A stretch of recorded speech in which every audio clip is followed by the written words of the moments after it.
Hello guys, so welcome back to my YouTube channel aged world. तो आज हम क्या करने वाले हैं, आज का हमारा टॉपिक क्या होगा। आज हम पढ़ेंगे प्रीवियस ईयर क्वेश्चंस प्लस में पॉसिबल क्वेश्चंस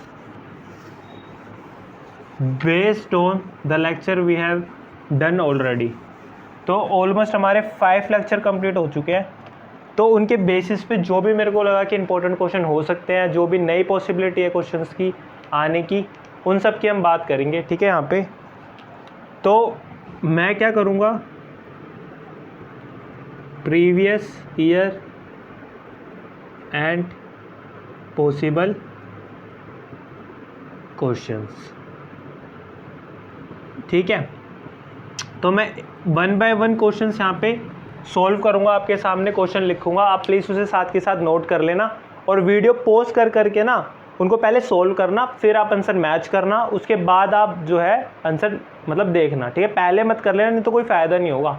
आपने ऑलरेडी लेक्चर पढ़ रखे हैं, उन्हीं में से ही होगा सारा जो भी मैंने आपको पढ़ाया है। ठीक है, कोई भी जो है इधर से उधर नहीं होगा। मैंने कुछ क्वेश्चंस लेके आया हूँ, हम 1 बाय 1 जो है एक के बाद एक वो क्वेश्चंस करेंगे। ठीक है, तो स्टार्ट करता हूँ मैं।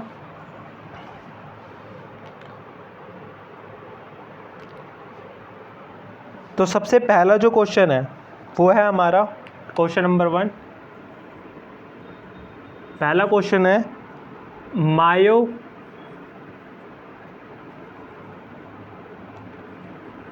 Myoglobin is option A tetramer, option B dimer, option C trimer, option D monomer. ठीक है, तो उसने पूछा क्या है, क्वेश्चन क्या कह रहा है, क्वेश्चन क्या कह रहा है कि मायोग्लोबिन क्या है, या क्या वो टेट्रामर है, क्या वो डायमर है, क्या वो ट्राइमर है, क्या वो मोनोमर है। तो पहले आप इसका वीडियो पॉज करना, खुद आंसर मार्क करना, फिर भी आंसर चेक करना। मैं आपको डायरेक्ट कराता हूँ। तो मायोग्लोबिन मैंने आपको बताया है। ठीक है, मायोग्लोबिन क्या है हमारा, इसका आंसर होगा मोनोमर। ठीक है, अब किसी के मन में सवाल आ रहा होगा कि क्या टेट्रामर था, वो तो नहीं, टेट्रामर नहीं था। टेट्रामर क्या है, मायोग्लोबिन तो मोनोमर ही है, उसका टेट्रामर हेमोग्लोबिन होता है। तो यहाँ पे जो सेकंड पॉसिबल क्वेश्चन क्या बन सकता था कि हेमोग्लोबिन वो दे देता वो आपको, और सेम यही ऑप्शंस दे देता चारों। ठीक है, यही चार ऑप्शन हो जाते। तो यहाँ से एक और क्वेश्चन बन गया हमारा, हेमोग्लोबिन इज क्या है हेमोग्लोबिन, तो आंसर क्या होता है उस केस में, टेट्रामर। उस केस में क्या होता है आंसर, टेट्रामर। ये मैंने ऑलरेडी आपको करा रखा है प्रीवियस वीडियो में, अब मैं पूरा एक्सप्लेन नहीं कर सकता। नहीं देखी तो आप प्लीज़ फर्स्ट 5 लेक्चर पक्का देखना, फिर आपको समझ आएगा पक्का। ठीक है, तो इसका आंसर क्या हो गया, मायोग्लोबिन तो क्या हो गया आपका, मोनोमर हो गया, और मायोग्लोबिन का टेट्रामर जो होता है वो आपका क्या होता है, हेमोग्लोबिन होता है। समझ आए, मायोग्लोबिन तो मोनोमर है, मायोग्लोबिन का टेट्रामर जो है वो आपका क्या है, हेमोग्लोबिन। ठीक है, तो इसके स्ट्रक्चर्स वगैरह मैंने आपको करा रखे हैं, आप प्लीज़ प्रीवियस वीडियोस देख लेना। तो इसी के साथ हमने 2 क्वेश्चन कर लिए। ये क्वेश्चन जो है ये पूछा हुआ है ऐसे, इससे दूसरा क्वेश्चन क्या बन सकता था, हेमोग्लोबिन का बन सकता था। ठीक है, हेमोग्लोबिन क्या होता है, टेट्रामर होता है। क्या मान लो पूछ ले किसका टेट्रामर होता है, किसका टेट्रामर होता है, मायोग्लोबिन का टेट्रामर होता है। किसका टेट्रामर होता है, मायोग्लोबिन का टेट्रामर होता है। ठीक है, इसी के साथ हमने पहला क्वेश्चन और इसके पॉसिबल क्वेश्चन भी मैंने बता दिया क्या बन सकता है। आप प्लीज़ इन दोनों क्वेश्चन को नोट कर लेना और आंसर पहले चेक करना, फिर वीडियो में से आंसर देखना। ठीक है, पॉज कर लेना मतलब वीडियो। तो हम अपने अगले क्वेश्चंस की तरफ बढ़ते हैं आगे, जल्दी जल्दी करेंगे क्योंकि मेरे को थोड़ा टाइम लगेगा, क्योंकि ब्लैक बोर्ड ये वैसा है तो मेरे को लिख के मिटाना पड़ेगा। Hope you are able to understand this problem. तो अगला क्वेश्चन जो है वो ये रहा आपके सामने, ऑक्सी मायोग्लोबिन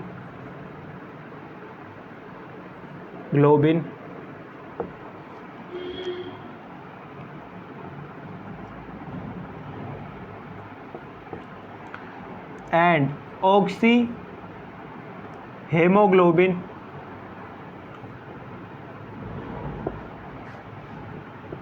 HBO 2 का 4 रिस्पेक्टिवली R।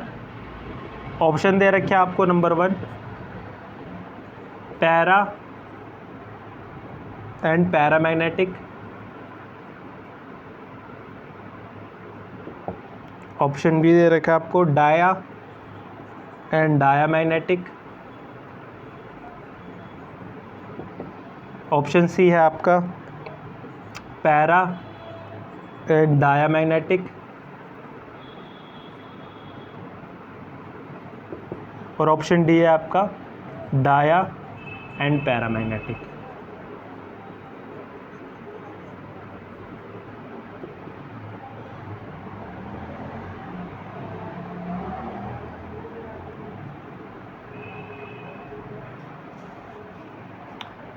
तो ये 4 ऑप्शन हो गया आपके। तो क्वेश्चन क्या बोल रहा है, पहले हम क्वेश्चन पढ़ेंगे। बोल रहा है ऑक्सीमायोग्लोबिन एंड ऑक्सी हेमोग्लोबिन। इसने क्या पूछा है, ऑक्सीमायोग्लोबिन एंड ऑक्सी हेमोग्लोबिन के बारे में पूछा है। और क्या पूछ सकता था, और क्या पूछ सकता था, oxymyoglobin and deoxymyoglobin, oxyhaemoglobin and deoxyhaemoglobin, समझ रहे हो, वो भी पूछ सकता था, पॉसिबिलिटी हो रही है ये। ठीक है, पूछ क्या रहा है कि क्या वो पैरामैग्नेटिक है, क्या वो दोनों पैरामैग्नेटिक है, क्या वो ये दोनों जो है रिस्पेक्टिवली पूछा है डायमैग्नेटिक एंड डायमैग्नेटिक है, क्या ये पैरा और डाया है, और क्या ये डाया और पैरा है।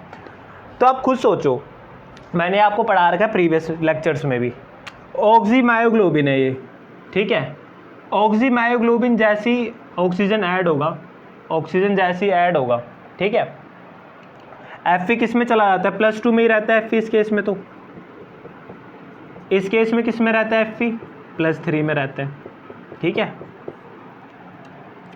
जब Fe +2 में जाता है और जब वो ऑक्सी होता है, ठीक है, तो जो Fe होता है वो प्लेन में आ जाता है, और Fe क्या होता है, प्लेन में आ जाता है। मानते हो, Fe किस में आ जाता है, प्लेन में आ जाता है। ठीक है, और मैंने आपको कराया है उसमें कि जब आप फीलिंग करोगे Fe की 2 में, ठीक है, जैसे ऑक्सीजन आएगा सारे इलेक्ट्रॉन क्या हो जाएंगे, पेयर्ड हो जाएंगे। सारे इलेक्ट्रॉन क्या हो जाएंगे, ऑक्सीजन के केस में आती पेयर्ड। तो जब दोनों में पेयर्ड हो गए तो दोनों के दोनों क्या होगा, डायमैग्नेटिक। आंसर क्या होगा आपका, बी, डायमैग्नेटिक होगा आंसर। आंसर क्या होगा आपका, डायमैग्नेटिक।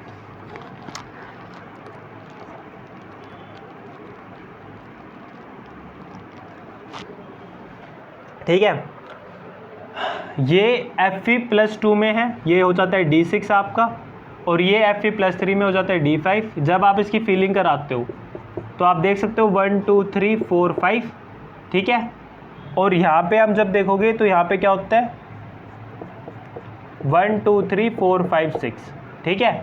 तो आप देख सकते हो कि ऑक्सीमायोग्लोबिन में भी और ऑक्सी हेमोग्लोबिन में भी O2 जो होता है, मैंने आपको बताया था, एज अ स्ट्रॉन्ग लिगेंड जो है करता है, और जो कॉम्प्लेक्स बनते हैं वो बनते हैं आपके, जो स्ट्रॉन्ग लिगेंड होते हैं वो आपके कैसे कॉम्प्लेक्स बनाते हैं, लो स्पिन कॉम्प्लेक्स बनाते हैं। कैसे कॉम्प्लेक्स बनाते हैं, आपके लो स्पिन कॉम्प्लेक्स बनाते हैं। ठीक है,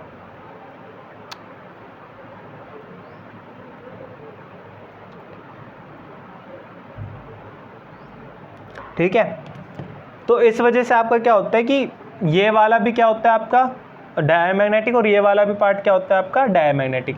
बट अब सवाल आता है कि सर ये तो समझ आ गया कि चलो स्ट्रॉन्ग लिगेंड था O2, तो इसने क्या करा दी, पेयरिंग करा दी 6 के 6 इलेक्ट्रॉनों की T2G में। ठीक है, सॉरी ये ऐसे था, ठीक है, ये पेयरिंग करा दी T2G में। ठीक है, यहाँ पे सर यहाँ पे भी तो पेयरिंग कराई है। हाँ, अब आप पूछोगे ये एक इलेक्ट्रॉन, अरे ये एंटी फेरोमैग्नेटिज्म में ये कपलिंग दिखा रहा होता है। एंटी फेरोमैग्नेटिज्म में वो एंटी फेरोमैग्नेटिज्म मैग्नेटिक ये जो स्पिन है ना, ये जो स्पिन है ये एंटी फेरोमैग्नेटिज्म दिखा रहे हैं यहाँ पे, तो ये कपल कर जाती है, समझ रहे हो, ये कपल कर जाती है। तो इस वजह से जो रीज़न बच्चे पूछते हैं, ये पता नहीं होता, ये पूछते हैं बच्चे कि ये जो अनपेड इलेक्ट्रॉन है ये इसकी वजह से तो पैरामैग्नेटिक होना चाहिए। अरे होना चाहिए था पैरामैग्नेटिक। ठीक है, पहले बात तो पेयरिंग होगी, क्यों होगी पेयरिंग, क्योंकि ऑक्सीजन जो है यहाँ पे स्ट्रॉन्ग लिगेंड है, लो स्पिन कॉम्प्लेक्स बना रहे, पेयरिंग हो रही है। ठीक है, बट ये जो होता है एक अनपेड इलेक्ट्रॉन, ये एंटी फेरोमैग्नेटिज्म वाला नेचर शो करता है, इस वजह से कपल कर जाता है वहाँ पे, इस वजह से ये क्या होता है डायमैग्नेटिक होता है। समझ आ रहा है, तो इसलिए आपका आंसर क्या होगा, बी। यहाँ से क्या होगा, बी। इसके अलावा पूछ सकता था आपसे, यहाँ पे ऑक्सीमायोग्लोबिन दे दिया, यहाँ पे डीऑक्सी दे सकता था, क्या दे सकता था यहाँ पे, डीऑक्सी डीऑक्सी मायोग्लोबिन,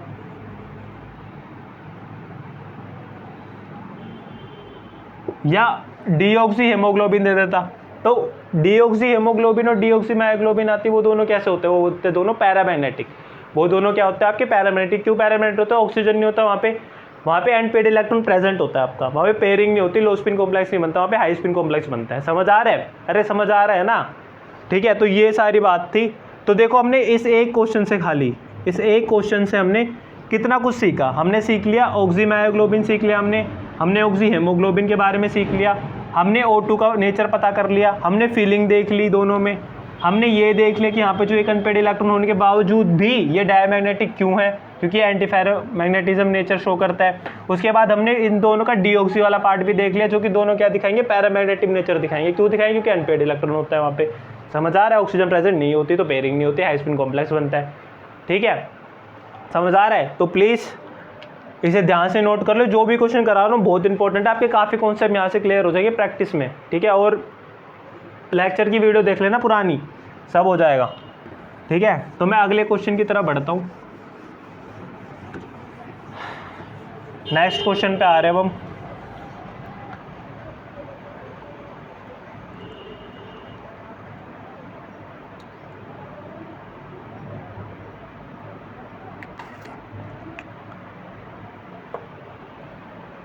तो नेक्स्ट क्वेश्चन है ये रहा। नेक्स्ट क्वेश्चन में क्या पूछा है उसने? क्वेश्चन नंबर 4 होगा ये। ठीक है, पॉसिबल क्वेश्चन साथ के साथ करा दूंगा। Deoxy haemoglobin, deoxy haemoglobin is, ठीक है, पहला ऑप्शन दे रखा है आपको 5 कोऑर्डिनेटेड। आंसर देखते रहो, साथ के साथ बता देना, ये पोस्ट करके कमेंट सेक्शन, अगर कोई डाउट हो कमेंट सेक्शन है आपके लिए ओपन, वहाँ पे लिख देना कोई डाउट हो तो आपको। High spin complex,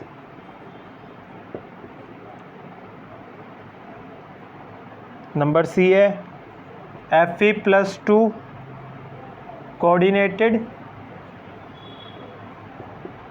with 4n atom of porphyrin ring and 1 imidazole histidine unit.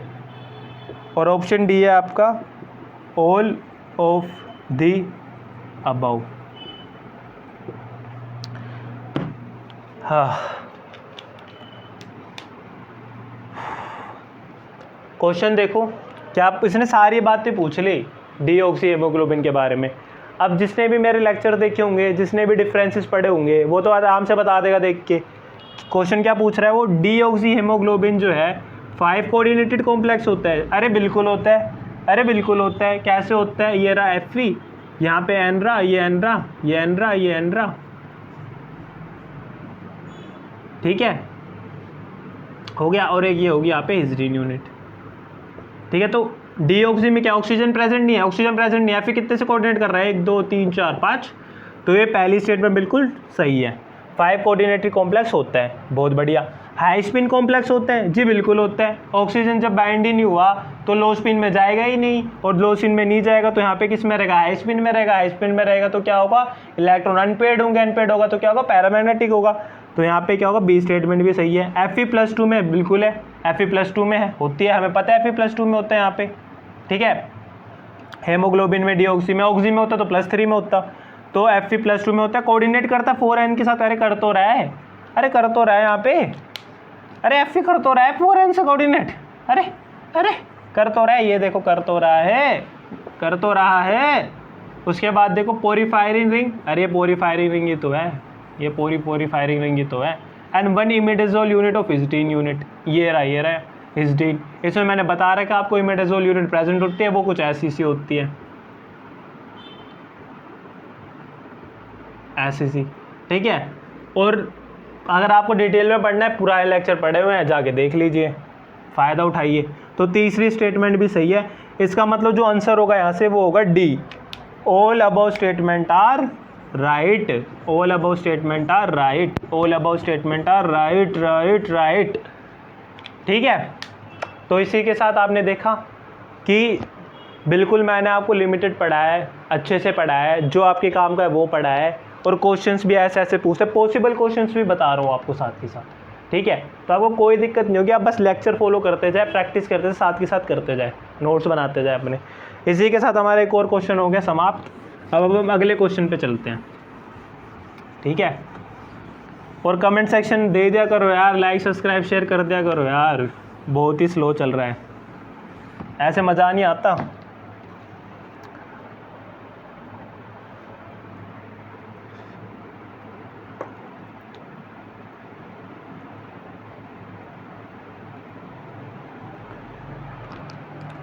अगला क्वेश्चन, ये इफेक्ट फैक्टर्स नहीं है हेमोग्लोबिन मायोग्लोबिन में कि ऑक्सीजन की किस से जो ऑक्सीजन की जो कंसंट्रेशन है कम ज़्यादा करने से क्या होता है, वो मैंने फैक्टर कहते हैं pH, partial pressure.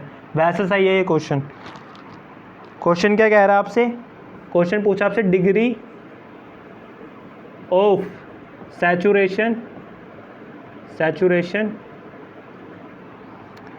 Of myoglobin, MB myoglobin है, इज, 4 ऑप्शन दे रखे हैं आपको। पहला lower than haemoglobin, second option दे रखा है आपको सेम एज हेमोग्लोबिन, थर्ड दे रखा है हायर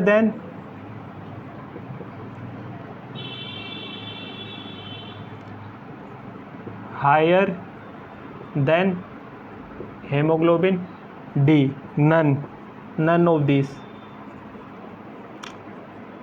तो वीडियो पॉज करो पहले और इसका आंसर बताओ खुद से। लो मैं हट गया, ठीक है, बस हो गया, टाइम दे दिया मैंने, बढ़िया। अब मैं कराता हूँ। डिग्री ऑफ अनसैचुरेशन जो होता है मायोग्लोबिन में, वो ऑलवेज हायर होता है हेमोग्लोबिन से, और ये मैंने पूरा का पूरा डिटेल में पढ़ा रखा है आपको फैक्टर्स में। क्या मैंने पढ़ा रखा है आपको फैक्टर्स में पढ़ा रखा है कि जो डिग्री ऑफ अनसैचुरेशन होती है मायोग्लोबिन में, वो हमेशा और हमेशा हायर होती है किसके केस में, हेमोग्लोबिन के केस में, डिग्री ऑफ अनसैचुरेशन। ठीक है, समझ आ रहा है आपको। Degree of unsaturation is always higher in case of haemoglobin. ठीक है, मतलब sorry, in case of myoglobin is always higher than haemoglobin. ठीक है, मायोग्लोबिन के केस में डिग्री ऑफ अनसैचुरेशन हमेशा ज़्यादा होती है as compare to haemoglobin.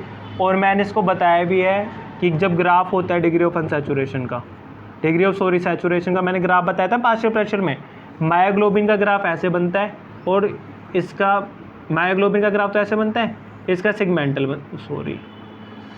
Myoglobin का ग्राफ तो ऐसे बनता है, ठीक है, इसका बनता है ऐसे ऐसे। ठीक है, ये होता है सेगमेंटल ग्राफ होता है। ये होता है किसका, हेमोग्लोबिन का, और ये होता है मायोग्लोबिन का। ठीक है, यहाँ पे होता है पार्शियल प्रेशर। ठीक है, डिग्री ऑफ अनसैचुरेशन है। ठीक है, यहाँ पे पार्शियल प्रेशर नहीं, यहाँ पे होता है O2। ठीक है, और ये जो है आप देख सकते हो मायोग्लोबिन में ज़्यादा है। ठीक है, और यहाँ पे जो है हेमोग्लोबिन में ये कम है, और ये मैंने पढ़ा रखा है आपको। ठीक है, वीडियो है, लेक्चर नंबर शायद 4 है, उसमें मैंने पढ़ा रखा है, वहाँ से देख लेना। पर ये जो डिग्री ऑफ अनसैचुरेशन का ग्राफ बनता है with respect to transfer of O2, ठीक है, विद रिस्पेक्ट टू ऑक्सीजन। ठीक है, जैसे जैसे पार्शियल प्रेशर बढ़ता है वैसे वैसे सीन होते हैं। ठीक है, तो आप देख लेना मायोग्लोबिन में जो डिग्री ऑफ अनसैचुरेशन होता है, ठीक है, वो हमेशा ज़्यादा होता है। ये पैराबोला हाइपरबोला होता है ये, और ये जो होता है आपका सेगमेंटल मोशन होता है किसका, हेमोग्लोबिन का, और ये कम होता है मायोग्लोबिन का ज़्यादा होता है। ग्राफ ही आपको याद रखना था, ग्राफ जिसे याद होगा वही क्वेश्चन कर लेगा, कुछ नहीं था इस क्वेश्चन में। ठीक है, तो देख लो अच्छी तरीके से, कोई दिक्कत नहीं होनी चाहिए। ठीक है, यहाँ पे कोऑर्डिनेट होते हैं, और ये होता है डिग्री ऑफ अनसैचुरेशन। ठीक है, तो चलो अगले क्वेश्चन पे चलते हैं। अब ये ग्राफ याद रख लेना, करा रखा है लेक्चर 4 में। Next question,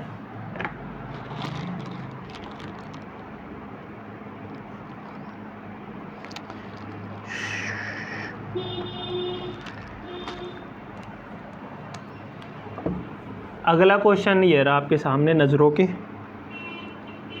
met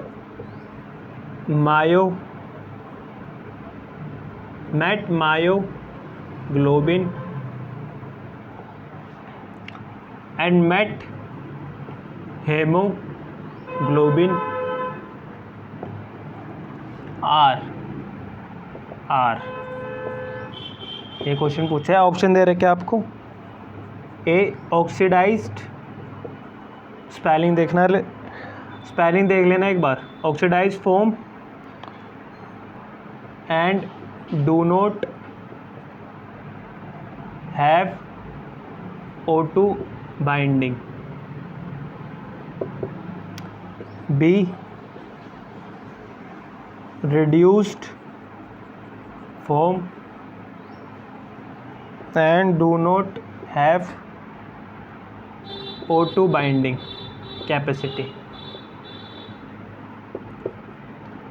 third option है oxidised form and have O2 binding capacity, और डी है reduced form and have O2 binding capacity. अब इस क्वेश्चन को ध्यान से देखो, मैंने मेट हेमोग्लोबिन और मेट मायोग्लोबिन लेक्चर 4 में बहुत डिटेल में पढ़ा रखा है। यहाँ मैं इतनी डिटेल में नहीं पढ़ाऊँगा, मैं बस इतना बताऊँगा आपको। ऐसे से मैं बनाता हूँ Fe, ठीक है, और ये जो होता है +3 में होता है और साथ में इसके लगा होता है पानी, ठीक है। ऐसा सा होता है ये मेट हेमोग्लोबिन और मेट मायोग्लोबिन। इसकी 4 यूनिट ले लूँगा तो हेमोग्लोबिन बन जाएगा, 1 यूनिट लूँगा तो मायोग्लोबिन बन जाएगा। अब आप इसमें देख सकते हो, पहले पूछ रहा है ये ऑक्सीडाइज्ड फॉर्म, हाँ जी बिल्कुल है ऑक्सीडाइज्ड फॉर्म। Fe+3 में ऑक्सीडाइज हो गया, +2 में होता है जनरली, किस में होगा +3 में होगा, ऑक्सीडाइज फॉर्म है। तो ऑक्सीडाइज फॉर्म किस किस में है, 2 में है, ए और सी में, ठीक है। तो बी और डी तो हो ही नहीं सकता, ऑप्शन एलिमिनेट हो गए देखते ही पहला पॉइंट, ठीक है। बी और डी तो हो ही नहीं सकता, या तो ए होगा या तो सी होगा, ऑक्सीडाइज फॉर्म है दोनों में, बहुत बढ़िया। Do not have O2 binding capacity, अरे बिल्कुल सही, अरे 100% सही, अरे है ही सही। क्यों सही है, क्योंकि Fe जो मेट होता है ना उसमें O2 तो हट जाता है, Cl आता है, कोई न्यूक्लियोफाइल आता है, यहाँ पे H2O आया है, ठीक है। तो O2 तो बाइंडिंग कैपेसिटी इसमें है ही नहीं, O2, तो इसलिए क्या होगा, ये do not have oxygen binding capacity, और इसमें क्या है, हैव बाइंडिंग कैपेसिटी। अरे नहीं, बिल्कुल गलत, बिल्कुल गलत, बिल्कुल गलत। तो ये होगा आपका आंसर, ठीक है, do not have O2 binding capacity. अब आप देखो, अगर ये मैं जितना हो सके बता रहा हूँ, पर फिर भी आपको डाउट रहे तो प्लीज़ आप, मैं बार बार कह रहा हूँ, लेक्चर ज़रूर जाके देख लेना एक बार, ठीक है। तो ये हो गया आपका एक और क्वेश्चन समाप्त। अब हम आते हैं नेक्स्ट क्वेश्चन पे। कोई डाउट हो, comment section is always open for you guys, वहाँ पे आप प्लीज़ लिख देना, ठीक है। I am always there to help you out, please in return आप भी मेरी थोड़ी मदद करें तो बढ़िया रहेगा। Please like, subscribe and share. बहुत मेहनत लग रही है गाइस, क्वेश्चन ढूंढने पड़ते हैं, फिर यहाँ पे लाने पड़ते हैं।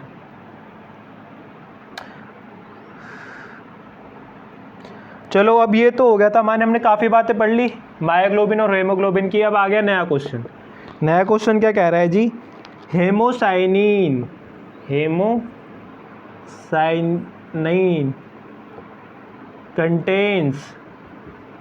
contains number one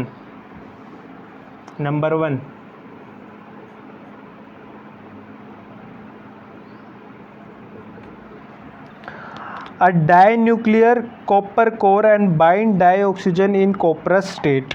पहला पॉइंट क्या है इसका, a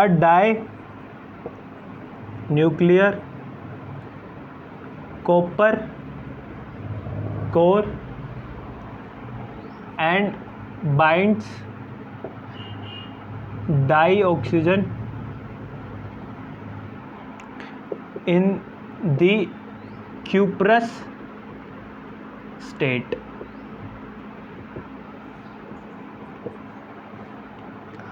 A dinuclear copper core bind dioxygen in the cupric state. cupric state. अगला ऑप्शन क्या है? A mononuclear clear copper core bind dioxygen in the cuprous state. D. A mononuclear copper core bind dioxygen in the cupric state. अब देखो, ध्यान से देखो, मैंने last video में ही पढ़ाया था हेमोसाइनिन क्या होता है. कॉपर प्रेजेंट होता है डीऑक्सी वाले में +1 में, ऑक्सी वाले में +2 में. ठीक है. कंटेन पूछ रहा है डाई न्यूक्लियर कॉपर कोर. अरे दो ही तो कॉपर थे, स्ट्रक्चर याद करो. ऐसा सा नहीं था क्या स्ट्रक्चर? यहाँ पे हिस्टीडीन यूनिट जुड़ी हुई थी ऐसे, डीऑक्सी वाले में. ऑक्सी होता तो क्या होता, ऑक्सीजन जुड़ जाता बीच में. ठीक है. तो डाई न्यूक्लियर कॉपर कोर है, हाँ जी है. तो मोनो वाले तो दोनों ऑप्शन गलत हो गए, एलिमिनेट कर दिया. अब ए और बी में से होगा. ये ऐसे ही करते हैं ऑप्शन एलिमिनेट, समझ रहे हो? जल्दी पेपर में ऐसे होता है सवाल, जो आप पूछते हो ना कि टाइम नहीं मिला, वो ऐसे ही नहीं मिलता फिर. ठीक है. हेमोसाइनिन से पता चल गया डाई न्यूक्लियर है दोनों. ठीक है. Bind dioxygen in the cuprous state. फर्जी, गलत, बिल्कुल बकवास, खराब, हो ही नहीं सकता. क्यूपरिक स्टेट, क्यूपरिक स्टेट में होगा, बिल्कुल बिल्कुल क्यूपरिक स्टेट में होगा. क्यूपरिक स्टेट में क्यों होगा? आपको पता है एक कब आता है, जब वो अपनी मैक्सिमम ऑक्सीडेशन स्टेट में चला जाए मेटल, मतलब दूसरी ऑक्सीडेशन स्टेट. जैसे Fe2 होता है फेरस, +3 होता है फेरिक, ऐसे ही +1 होता है कॉपर क्यूपरस, +2 में क्या होता है ये क्यूपरिक. और जब ऑक्सीजन मतलब ऑक्सी हेमोसाइनिन बनता है, आपको पता है कॉपर ऑक्सीडाइज हो जाता है +2 में, और इसलिए यहाँ पे क्या आ जाता है क्यूपरिक. तो इस वजह से हमारा जो राइट ऑप्शन होगा वो होगा बी. राइट ऑप्शन क्या होगा हमारा? बी. राइट ऑप्शन क्या होगा हमारा? बी. ठीक है, आ रहा है समझ आपको? राइट ऑप्शन क्या होगा हमारा? बी. राइट ऑप्शन क्या होगा हमारा? बी. ठीक है.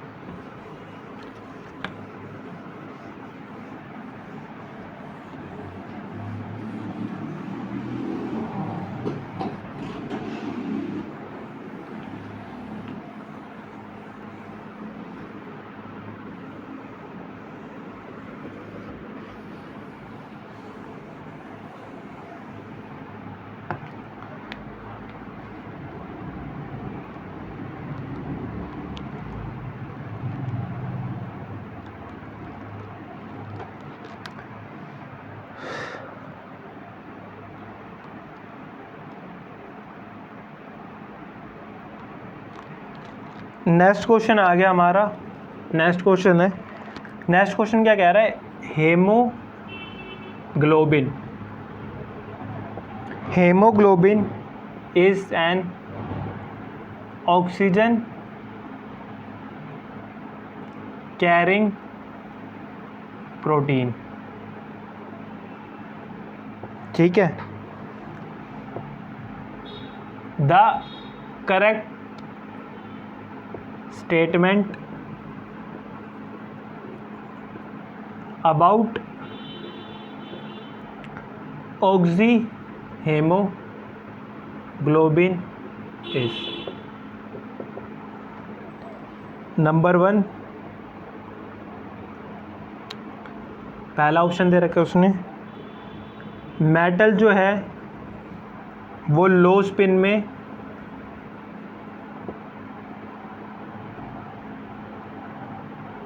प्रेजेंट है +3 ऑक्सीडेशन स्टेट में, वाइल डाई ऑक्सीजन जो है वो है O2 नेगेटिव फॉर्म में. यह है पहला ऑप्शन. बी है मेटल हाई स्पिन में है, +3 में, सब कुछ सेम है बाकी. थर्ड ऑप्शन है मेटल जो है वो लो स्पिन में है. ठीक है, +3 ऑक्सीडेशन स्टेट में है,